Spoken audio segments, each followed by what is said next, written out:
Hello, my name's Chris Pigg and I'm talking to you from Black Pig Printmaking Studios in Frome in Somerset in the UK as per. And today I'm here to tell you that I am not a printmaker.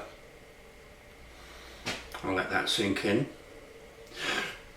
There are lots of artists out there who describe themselves as printmakers because they make their own prints. That's not what a printmaker means. A printmaker is somebody who prints fine art prints for other people, normally for other artists. Most printmakers are artists in their own right, but they collaborate with artists who have no printmaking knowledge to produce editions. In other words, they're the Jeeves to the artist's Worcester.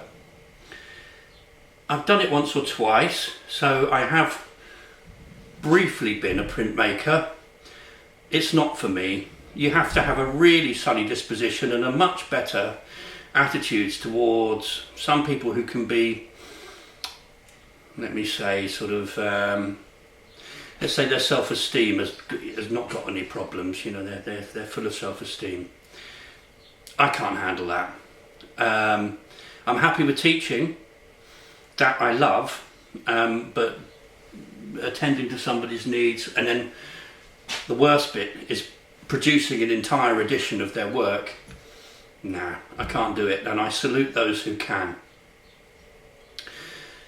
So that's what a printmaker is, and it comes from the guild system going back to medieval times, when you had apprentices, journeymen and masters. An apprentice would do roughly a 7-year apprenticeship, and then they would be given journeyman status, which means that they wander throughout Europe looking for casual work as skilled labourers.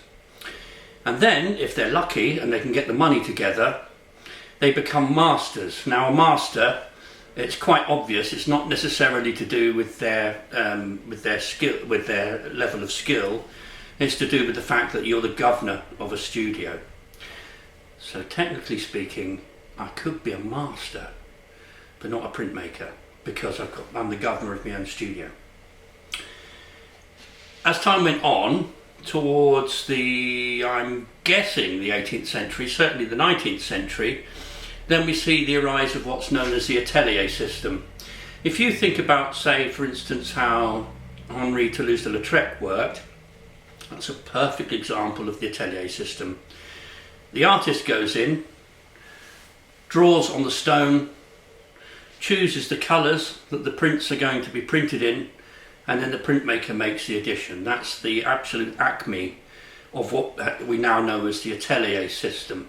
And that's where printmakers are. That's what printmakers are, right?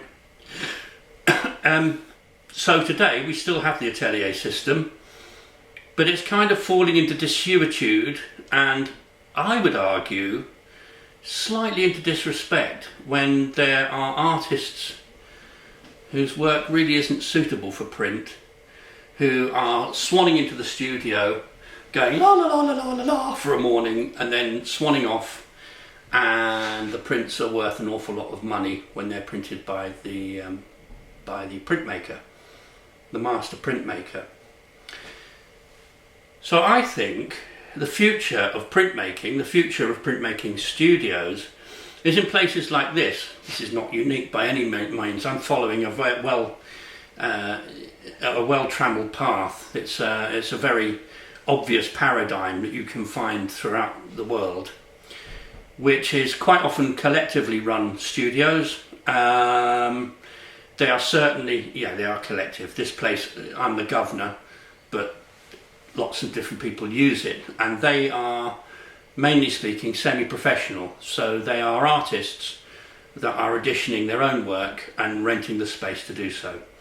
And that, I think, has been neglected by contemporary commentators, but is the future of printmaking.